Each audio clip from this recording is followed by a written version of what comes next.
মধ্যবিত্ত পরিবারের সন্তান মানেই একটা ব্র্যান্ড যুবক ভাই। সাইকেল দিবেন চলবে, বাইক দিবেন চলবে, কার দিবেন চলবে, বলবেন যে এই ঠাকুরগাঁও থেকে পঞ্চগড় হেঁটে যাওয়া লাগবে, মধ্যবিত্ত পরিবারের ছেলে, তাও চলবে।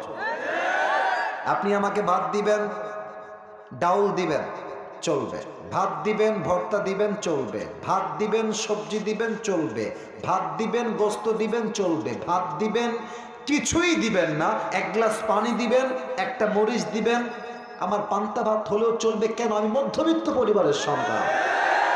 আমি বড়লোক ঘরের ওই ছেলে নই যে ধাপুস ধুপুস খেয়ে বড় হয়েছে ব্রয়লার মুরগির মতো।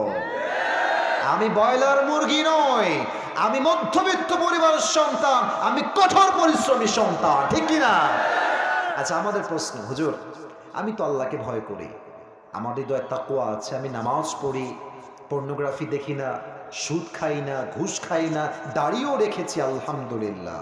তো আমি যদি এত মুত্তাকি হই, তবে আমি দেখতে পাই যে আমার কাছে টাকা নাই, গাড়ি নাই, বাড়ি নাই, বাট আমার এলাকার অমক লোক সুদ খায়, ঘুষ খায়, টাটকা বাটপা, ওর কাছে টাকার কোনো অভাব নাই। এই প্রশ্ন আমাদের বলেন তো সবার আছে না নাই? ছোট্ট একটা মজার গল্প বলি হাদিসের ফাঁকে।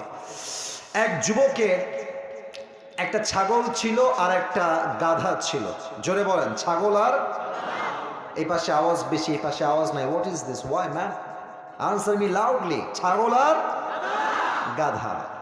তো একদিন ছাগল ডাক দিয়ে বলছে গাধা, ওরে গাধা, তুই শালা আসলে গাধা, তুই আসলে একটা গাধা। তো বলছে, বন্ধু গাধা তো সবাই জানে, তুই আমাকে শালা বলে গালি কেন দিলি? আমার দোষ কি? তো বলছে, বেটা দেখিস না মালিক আমাকে কত ভালোবাসে, ঘাস দেয়, বিস্কুট দেয়, পানি দেয়, কত চুমা দেয়, আর তুই গাধা, তোরে পাইলে খালি লাথি মারে আর থাপ্পড় দেয়।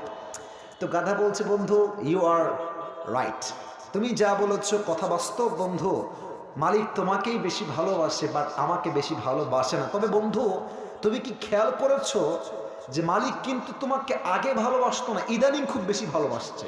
তো ছাগল বলছে, তাই তো মামা, আগে তো বেশি ভালোবাসতো না, ইদানিং খুব বেশি ভালোবাসছে আমার। তো বলছে, বন্ধু তাকায় দেখো আকাশের দিকে, কুরবানির চাঁদ উঠেছে। তো তোমাকে খাওয়াচ্ছে, এটা স্বার্থ আছে, খাও, জনমের খাওয়া খাও, কয়দিন পরে তোমার বিসমিল্লাহ হবে। তো কাফেররা সাময়িকভাবে টাকা পাচ্ছে, বাড়ি পাচ্ছে, স্ট্যাটাস পাচ্ছে, ঢাকায়